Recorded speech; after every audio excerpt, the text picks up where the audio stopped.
Kresna. Parandene karo Kakang Srangaden njaluk piye?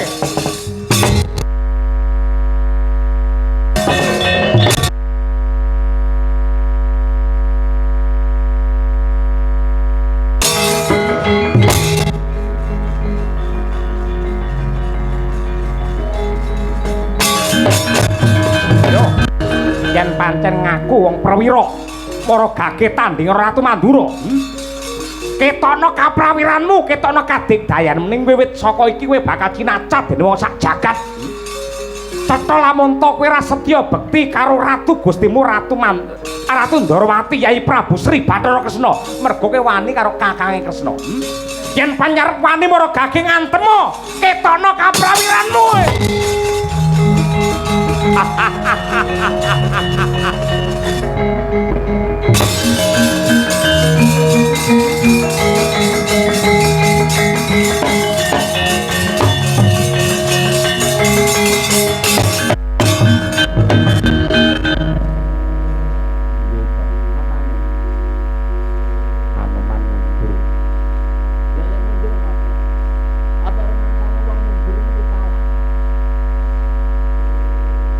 mundur ya mesti kalah urung karuan wong tarik tambange mundur ya menang ya ning iki perang dudu tarik tambang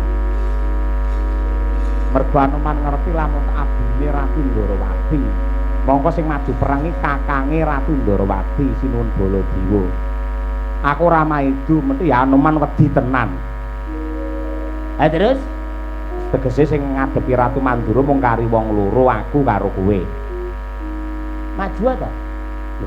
Ya maju ya maju ning ya aku yen dhewe genar remuk bubuk dadi rempon. Jare kowe nang kene budal wiwit saka Klampi Sireng mau kesepakatane babakan alus ki Pedro. Heeh. Ewadene yen nganti enek rame-ramene kowe sing maju. Betul. Mongko ki geger tenan iki lho. Lah geger piye? Lah kowe sing maju no. Dadi kuwi kudu netepi tembung bawa leksana nadyan para kawula iki kudune ya bawa leksana ngono kuwi. Terus aku tak mundur luwih dhisik, kowe tanding ana Ratu Mandura. Mbiyen kowe kalah, meng Petruk sing jangkah. Ewadene kowe menang, syukur bagi 1000. Menang karo sapa? Ratu Mandura. Koclek apa piye aku kok menang iki? Hah? Bunciku menang ki apa? Loh, jare ning donya ki mau ngantri mati dipirang dadi 3 mau lho. Mati sing utama mbelani karo bebener lan kautaman ngrungkepi bumi pertiwi. Kelingan ora omongane dhewe mau. Kowe jenenge Jarkoni iso ujar ning ra iso nglakoni. Terus adepi Ratu Mandura. Wani ora? Wani. Kowe nyandi? Aku tak leren luwih dhisik. Oke. Pancen aku ngadepi Ratu Mandura ora masalah. Ning upamane aku cilik loro gedhe mati aku titip ya karo bojoku. Bojoku ngopenono, anakku ya openono, sekolahno sing kanthi becik ngono. Kowe ora takon mati ning takon perang supaya menang. Lah lek musuh Ratu Mandura wis to, gilusi jalma tan kena kinira. Percaya apa ora karo tembung becik ketitik ala ketara, sapa sing mbibiti ala ing kono wahyune bakal sirna. Kuwi digondheli sing kenceng. Ayo, dihadapi tenan.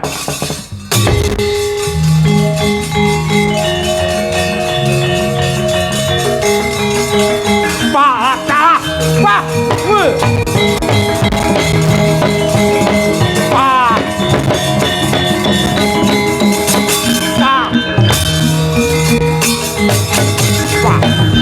Bramrata Jayamrata gerbu tenak.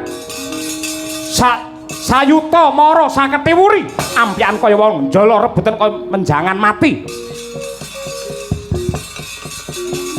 Hei Bagong enten dawuh Petruk nang ndi? Truk sing digoleki kowe Truk. Ngopo sing digoleki kowe? Nek musuh karo aku wedi dek. Kowe iki goblok ya perang dhisik ora wani dek musuh aku. Wis kono ngadep karo Ratu Mandura. Lah wis ngadep ngangge sanggit no. Sanggit piye? Omongo yen Petruk lagi lara ngono. Engko mandi lara tenan lho kowe. Wis ta ora, gage kono. Gage. Oh ya. Sinuwun. Apa? Petruk nang ndi? Nyuwun pangapunten Petruk nembe sakit. Lara ya ben gotong gorene. Oh nggih. Truk, Apa? lara ya ben kon gotong gorana. Aduh. Piye iki? Kondo yen Petruk kebacut mati. Oleh mudar tenan piye lho? Lek mudar tenan bojomu tak apik lho kok. Wis tak omong ngono ki. Sinuwun. Apa? Endi Petruk? Ngaturaken warta lelayu. Lalayu piye? Petruk. Petruk ya gene. Petruk mati. Petruk mati. Nggih. Sing ngomong sapa? Sing ngomong Petruk. Truk. Lambiku ketrucut tak, Truk? Goblok ben mbiyen. Ngerti ngrampungi perkara ora rampung-rampung. Petruk, nggih. Aja adimu sing kok jone ayo kowe maju nyododo didodo. Sapa sing luwih perwira? Nggih, nuwun sewu nggih. Kula mboten badhe tinggal glanggang colong playu niku saestu. Malas ripalungguhan samangke mang buktekke yen pancen sejarah Petruk lakone Petruk kudu kukut dumugi samanten mang rampungi kula mboten napa-napa. Pun. Kula badhe pasrah pejah dumateng jenengan mang pejahe wis to. Sampeyan musuh karo Petruk kok menang. Woh, sampean sembahi deri-deran kakean cangap ing kene dalan patimu mang maju.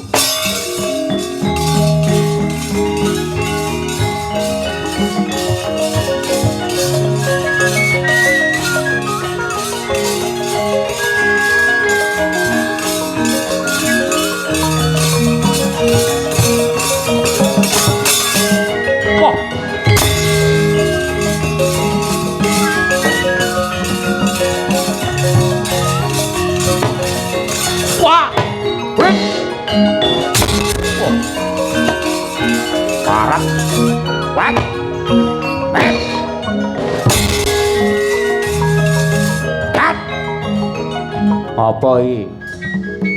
Padha nyekel kuwi. Perang nyekel sosis parat.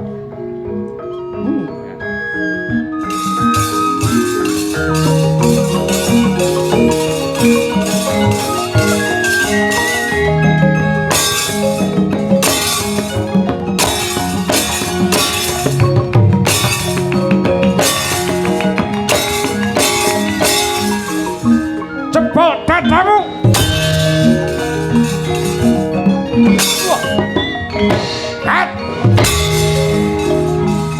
Wah.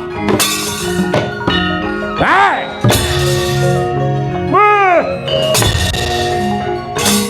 Sedot boyakmu, hei. Ayo, tangi. Ora gondro sepiro.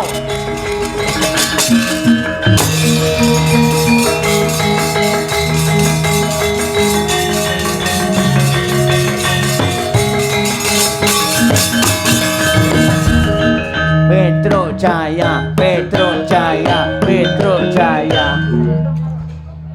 Petruk Bangka, Petruk Bangka. Truk. Petruk. Truk.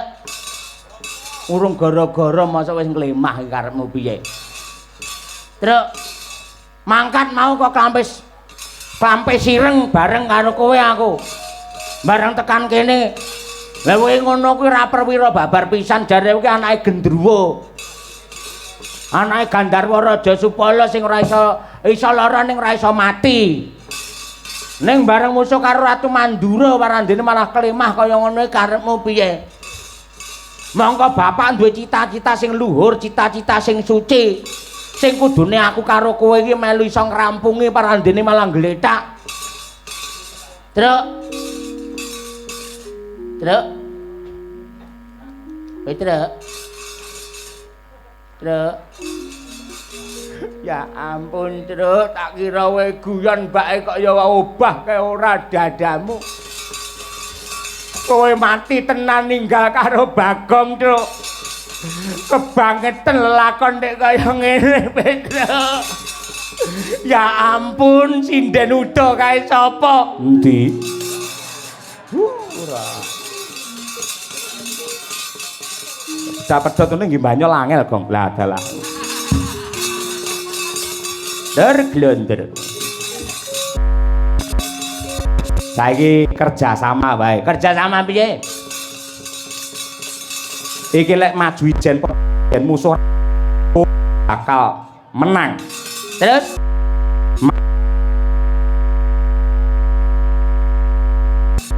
Ratu Mandura ning sing diserang aja ngolah ngalih, cukup pupune sing kiwa. Kiwa terus? Ya. Pamane aku didek karo Ratu Mandura, kowe sing nyerang ning pancalen pupune sing kiwa, antemen pupu kiwa. Kowe engko didak aku ya nyerang Ratu Mandura sing tak incim, sing tak incer tetep pupu kiwa. Oke lek ngono. Siap-siap, maju. Oke. Yo.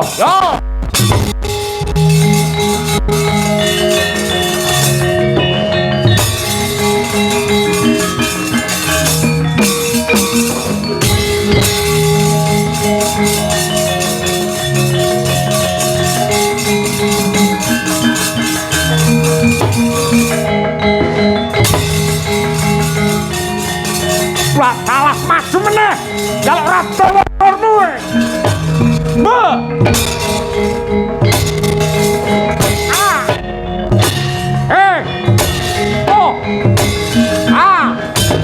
Awas.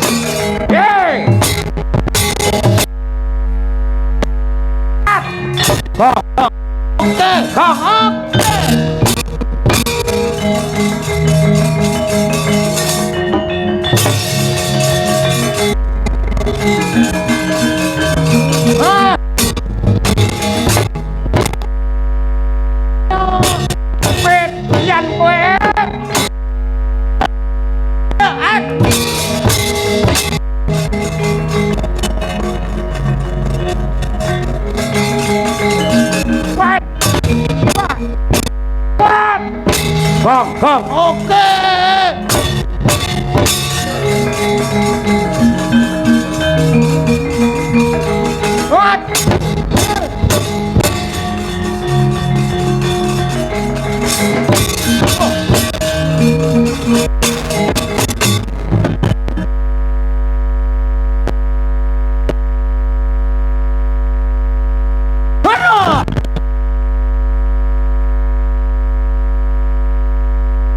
Cek. Ngono lho. Lah rak ngono. Waduh karepe dhewe perang cara ngendi? Sing diancam, sing diincim mung pupu kiwa. Padha gembiluh sirahmu Purakan Petruk lawan Bagong. Tiban sio pengapit mbot dadimu.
Kepiye kabul kawusanane Kantong Bolong. Aduh Sinun Prabu Puntadewa ngaturaken ketiwasan ning menika mujudaken bab ingkang ganjil. Napa memper menapa tinemuing nalar bilih Ratu Mandura menika nggigit dhumateng jangga kula. Mosok Petruk nggih saestu seksine Bagong niki. Mila tuwuh tandha pitaken saklebeting manah kula ing ngatasé Ratu Mandura tik nyokot nglokor metu siunge. menawi dipun keparengaken kula tak ngampil wujudipun jimat Jamus Kalimasada. Bakal kanggo apa Petruk? Cobi nika mangke kula ungkulane Kalimasada. Percaya to kali kula?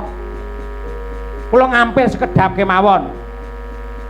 Wajaja kok dol sak payu-payune. Ah mboten. Mang takon Bagong no. Kapan aku ngapusi? Kerep. Aku gak apa sih bolak-balik ngono kok ya. Kowe kudune nguatne aku malah kaya ngono ora. Estu sekedhap kemawon. Mangke kula wong seksine tiyang kathah mangke pamane kula lunga utawa mlayu. Niku mangke mendhe Kalimasada dicolong go mlayu terus dhek dadi ratu niku mangke sinipun. Dudu kuwi ngawur ora. Nyok tampanono.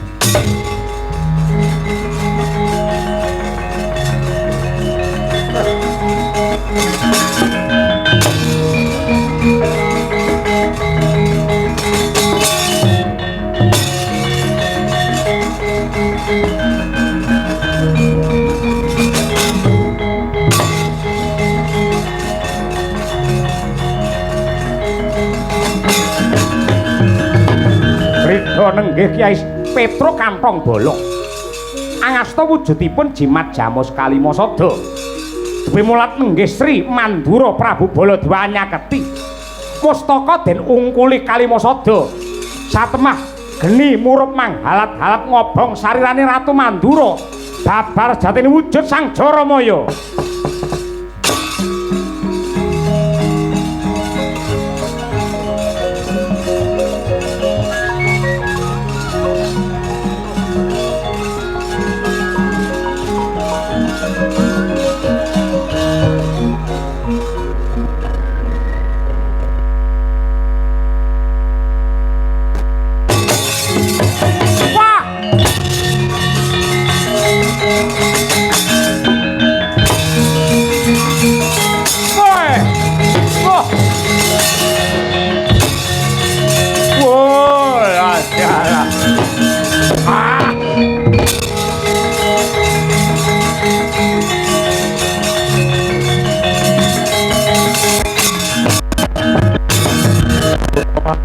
Tata Katiwisaya Indriyaksasara mau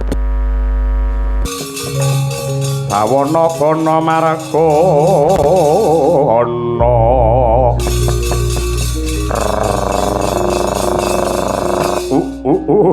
ladal kecudiran sing dadi lakuku bareng Petruk nggawa wujude jimat Jamus Kalimasada awakku dadi panas kaya kawlagar dening dahana murup. Nuwun pangapunten Kanjeng Ibu Bathari Durga ingkang putra Jaramaya mboten saged ningkes para Pandhawa.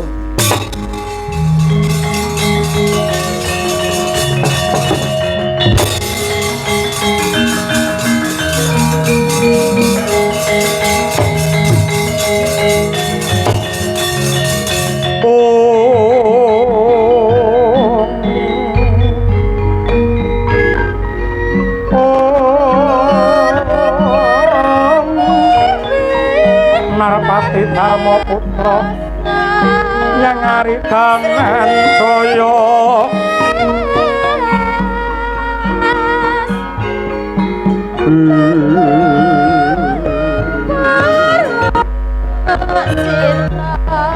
Maturing Rapa Narendra Harimurti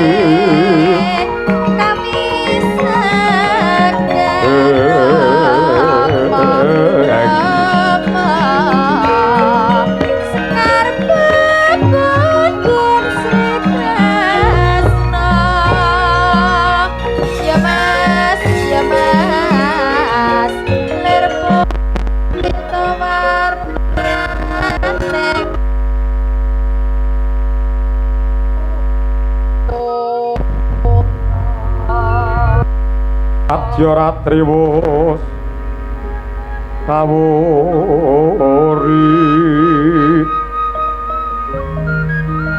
Bang Chandra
tong